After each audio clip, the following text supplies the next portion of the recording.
in which I find a real live man. One of the grasping joys of summer was my daily bath in the spring. It was cold water. I never stayed in long, but it woke me up and started me into the day with a vengeance. I would tether Frightful to a hemlock bough above me and splash her from time to time. She would suck in her chest, look startled, and then shake. While I bathed and washed, she preened. Huddled down in the water between the ferns and moss, I scrubbed myself with the bark of the slippery elm. It gets soapy when you rub it. The frogs would hop out and let me in, and the wood thrush would come to the edge of the pool to see what was happening. We were a gay gathering, me shouting, Frightful preening, and the wood thrush cocking its pretty head. Occasionally the barren weasel would pop by and glance furtively at us. He didn't care for water. How he stayed glossy and clean was a mystery to me, until he came to the boulder beside our bath pool one day, wet with the dew from the ferns. He licked himself until he was polished. One morning there was a rustle in the leaves above. Instantly, Frightful had it located. I learned to look where Frightful looked when there were disturbances in the forest. She always saw life before I could focus my eyes. She was peering into the hemlock above us. Finally I saw it, a young raccoon. It was chittering, and now that all eyes were upon it, began coming down the tree. And so Frightful and I met Jesse Coon James, the bandit of the Gribbly farm. He came headfirst down to our private bath, a scrabbly, skinny, young raccoon. He must have been from a late litter, for he was not very big, and certainly not well fed.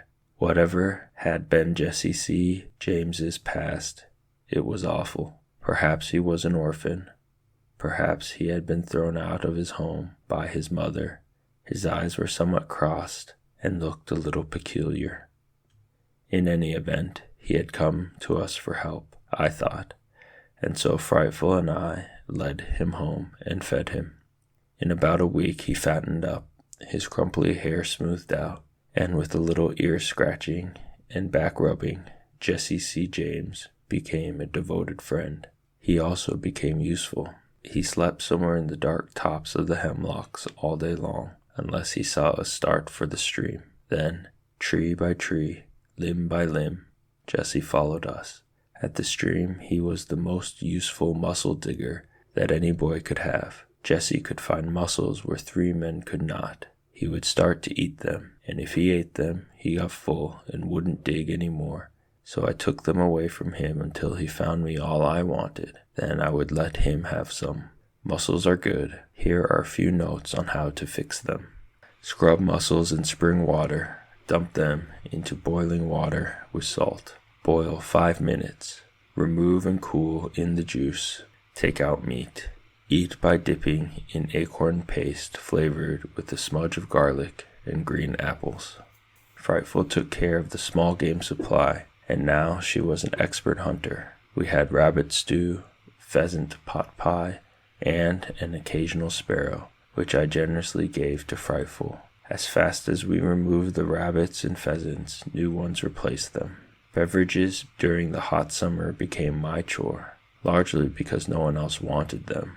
I found some sassafras trees at the edge of the road one day, dug up a good supply of roots, peeled and dried them. Sassafras tea is about as good as anything you want to drink. Pennyroyal makes another good drink. I dried great bunches of this and hung them from the roof of the tree room together with the leaves of winterberry. All these fragrant plants I also use in cooking to give new taste to some not-so-good foods. The room in the tree smelled of smoke and mint. It was the best-smelling tree in the Catskill Mountains. Life was leisurely. I was warm, well-fed. One day, while I was down the mountain, I returned home by the way of the old farmhouse site to check the apple crop. There were summer apples, and were about ready to be picked. I had gathered a pouch full, and had sat down under the tree to eat a few and think about how I would dry them for use in the winter when Frightful dug her talons into my shoulder so hard I winced. "Be gentle, bird," I said to her. I got her talons out and put her on a log, where I watched her with some alarm. She was alert as a high-tension wire, her head cocked so that her ears, just membranes under her feathers, were pointed east. She evidently heard a sound that pained her. She opened her beak. Whatever it was, I could hear nothing, though I strained my ears, cupped them, and wished she would speak. Frightful was my ears as well as my eyes. She could hear things long before I. When she grew tense, I listened, or looked. She was scared this time. She turned round and round on the log, looked up in the tree for a perch, lifted her wings to fly, and then stood still and listened. Then I heard it, a police siren far down the road. The sound grew louder and louder, and I grew afraid. Then I said, "No, Frightful, if they are after me, there won't be a siren. They'll just slip up on me quietly." No sooner than I said this than the siren wound down and apparently stopped on the road at the foot of the mountain. I got up to run to my tree, but had not gotten past the walnut before the patrol cars started up and screamed away. We started home, although it was not late in the afternoon. However, it was hot, and thunderheads were building up. I decided to take a swim in the spring and work on the moccasins I had cut out several days ago. With the squad car still on my mind, we slipped quietly into the hemlock forest. Once again, Frightful almost sent me through the crown of the forest by digging her talons into my shoulder. I looked at her. She was staring at our home. I looked too. Then I stopped, for I could make out the form of a man stretched between the sleeping houses and the store tree. Softly, tree by tree, Frightful and I approached him. The man was asleep. I could have left and camped in the gorge again, but my enormous desire to see another human being overcame my fear of being discovered. We stood above the man. He did not move, so Frightful lost interest in my fellow being. She tried to hop to her stump and preen. I grabbed her leash, however, as I wanted to think before awakening him. Frightful flapped. I held her wings to her body, as her flapping was noisy to me. Apparently not to the man. The man did not stir. It is hard to realize that the rustle of a falcon's wings is not much of a noise to a man from the city, because by now one beat of her wings and I would awaken from a sound sleep, as if a shot had gone off. The stranger slept on. I realized how long I had been in the mountains. Right at that moment, as I looked at his unshaven face, his close-cropped hair, and his torn clothes, I thought of the police siren and put two and two together. An outlaw, I said to myself. Wow, I had to think what to do with an outlaw before I awoke him. Would he be troublesome? Would he be mean? Should I go live in the gorge until he moved on? How I wanted to hear his voice, to tell him about the Baron and Jesse C. James, to say words out loud. I really did not want to hide from him. Besides, he might be hungry, I thought. Finally, I spoke. "Hi," I said. I was delighted to see him roll over, open his eyes, and look up. He seemed startled, so I reassured him. "It's all right, they've gone. If you don't tell on me, I won't tell on you." When he heard this, he sat up and seemed to relax. "Oh," he said. Then he leaned against the tree and added, "Thanks." He evidently was thinking this over, for he propped his head on his elbow and studied me closely. "You're a sight for sore eyes," he said, and smiled. He had a nice smile. In fact, he looked nice, and not like an outlaw at all. His eyes were very blue, and although tired, they did not look scared or hunted. However, I talked quickly before he could get up and run away. "I don't know anything about you, and I don't want to. You don't know anything about me, and don't want to. But you may stay here if you like. No one is going to find you here.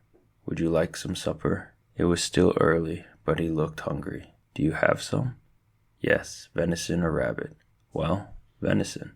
His eyebrows puckered in question marks. I went to work. He arose, turned around and round, and looked at his surroundings.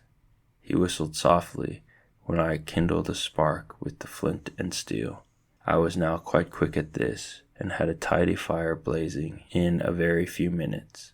I was also used to myself doing this, that it had not occurred to me that it would be interesting to a stranger. Desdemondia, he said.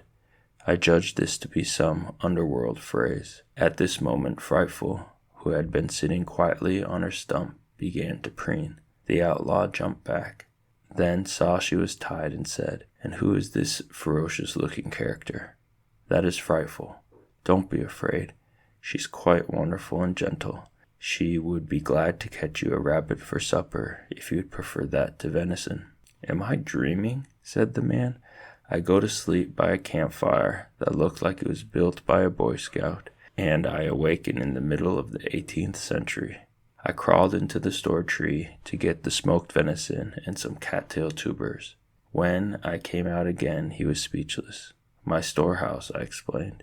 "I see," he answered. From that moment on, he did not talk much. He just watched me. I was so busy cooking the best meal I could possibly get together that I didn't say much either. Later, I wrote down that menu, as it was excellent. Brown puffballs and deer fat, with a little wild garlic. Fill pot with water, put venison in, boil, wrap tubers in leaves, and stick in coals. Cut up apples and boil in can with dogtooth violet bulbs. Raspberries to finish meal. When the meal was ready, I served it to the man in my nicest turtle shell. I had to whittle him a fork out of the crotch of a twig, as Jesse Coon James had gone off with the others. He ate and ate and ate, and when he was done he said, "May I call you Thoreau?" "That will do nicely," I said. Then I paused, just to let him know that I knew a little bit about him too. I smiled and said, "I will call you Bando." His eyebrows went up, he cocked his head, shrugged his shoulders, and answered, "That's close enough." With this he sat and thought. I felt I had offended him, so I spoke. "I will be glad to help. I will teach you how to live off the land. It is very easy. No one need find you." His eyebrows gathered together again. This was characteristic of Bando when he was concerned, and so I was sorry I had mentioned his past. After all, outlaw or no outlaw, he was an adult, and I sure felt unsure of myself around adults. I changed the subject. "Let's get some sleep," I said. "Where do you sleep?" he asked. All this time sitting and talking with me, and he had not seen the entrance to my tree. I was pleased. Then I beckoned, walked a few feet to my left, pushed back the deer-hide door, and showed Bando my secret. "Thoreau," he said, "you are quite wonderful." He went in. I lit the turtle candle for him. He explored, tried the bed, came out, and shook his head until I thought it would roll off. We didn't say much more that night. I let him sleep on my bed. His feet hung off, but he was comfortable, he said. I stretched out by the fire. The ground was dry, the night was warm, and I could sleep on anything now. I got up early and had breakfast ready when Bando came stumbling out of the tree. We ate crayfish, and he really honestly seemed to like them. It takes a little time to acquire a taste for wild foods. So Bando surprised me the way he liked the menu. Of course he was hungry, and that helped. That day we didn't talk much, just went over the mountain collecting foods. I wanted to dig up the tubers of the Solomon seal from a big garden of them on the other side of the gorge. We fished, we swam a little. I told him I hoped to make a raft pretty soon, so I could float into deeper water and perhaps catch bigger fish. When Bando heard this, he took my axe and immediately began to cut young trees for this purpose.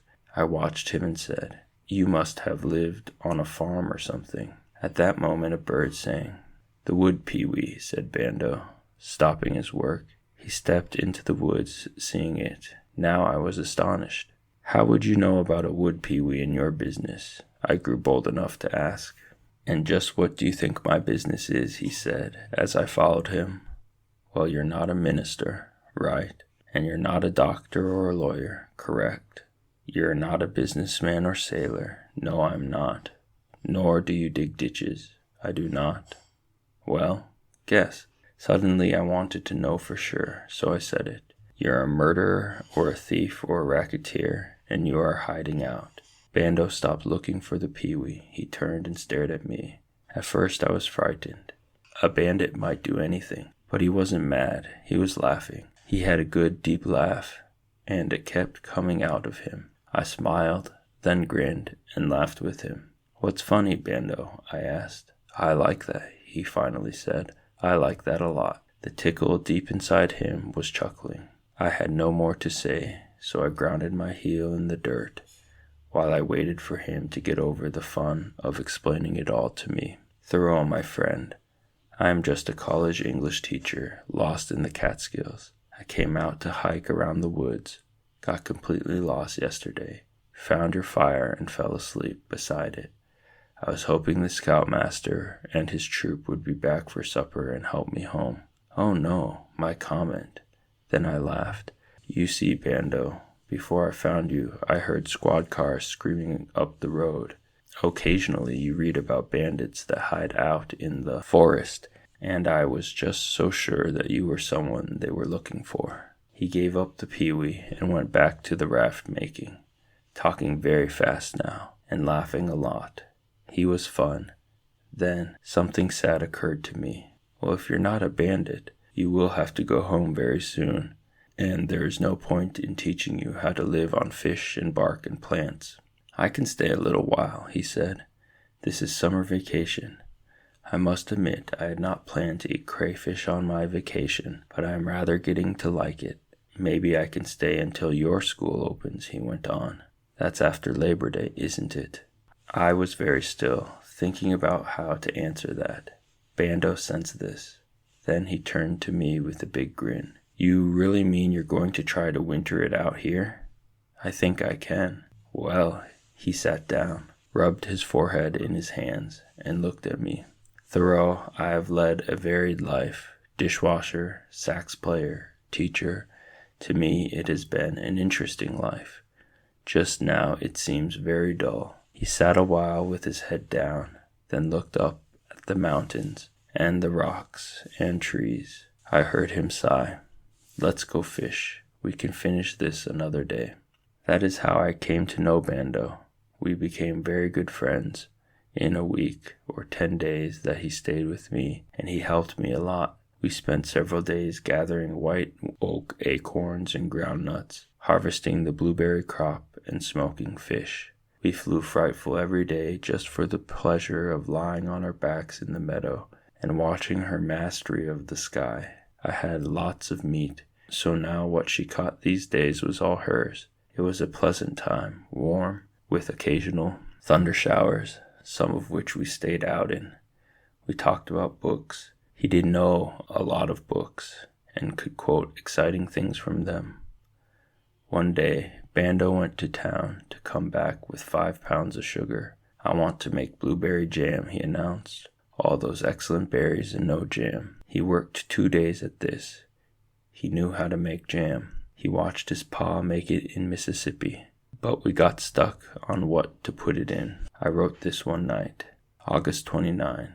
The raft is almost done. Bando has promised to stay until we can sail out into the deeper fishing holes. Bando and I found some clay along the stream bank. It was slick as ice. Bando thought it could make good pottery. He shaped some jars and lids. They look good. Not Wedgwood, he said, but containers. We dried them on the rock in the meadow, and later Bando made a clay oven and baked them in it. He thinks they might hold the blueberry jam he has been making. Bando got the fire hot by blowing on it with some homemade bellows he had fashioned from my skins that he tied together like a balloon. 8 reed is the nozzle. August 30. It was a terribly hot day for Bando to be firing clay jars, but he stuck with it. They look jam-worthy, as he says, and he filled 3 of them tonight. The jam is good. The pots remind me of crude flower pots, without the hole in the bottom. Some of the lids don't fit. Bando says he will go home and read more about pottery making so that he can do a better job next time. We like the jam. We eat it on hard acorn pancakes. Later, Bando met the Baron Weasel today for the first time. I don't know where the Baron has been this past week, but suddenly he appeared on the rock and nearly jumped down Bando's shirt collar. Bando said he liked the Baron best when he was in his hole. September 3rd.